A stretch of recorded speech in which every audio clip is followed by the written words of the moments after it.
নারী ক্রিকেটার জাহানারা আলমকে নিয়ে এবার মুখ খুললেন আসিফ আকবর। উনি শুধু একটা কথাই বললেন, কেউ অপরাধী প্রমাণ হওয়ার আগে তাকে অপরাধী বলা ঠিক নয়।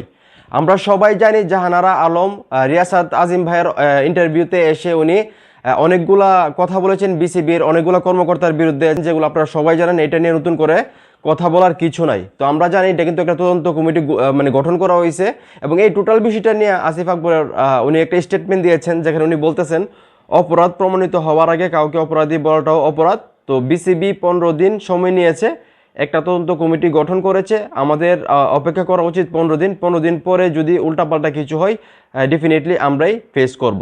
মানে 15 দিনের সময় নিচ্ছেন বিসিবি, যেখানে একটা তদন্ত কমিটি গঠন করা হয়েছে, এবং তারা 15 দিনের ভিতর এটা রিপোর্ট দিবেন যে জাহানারা আলম যে কথাগুলো বলছে এটা সত্য না মিথ্যা। তারপর আসলে কেউ যদি দোষী হয়ে থাকে তাদের বিরুদ্ধে অ্যাকশন নেবে। এই কথাটাই আসলে আসিফ আকবর বলতেছেন যে কেউ দোষী প্রমাণ হওয়ার আগে তাকে দোষী বলা ঠিক নয়।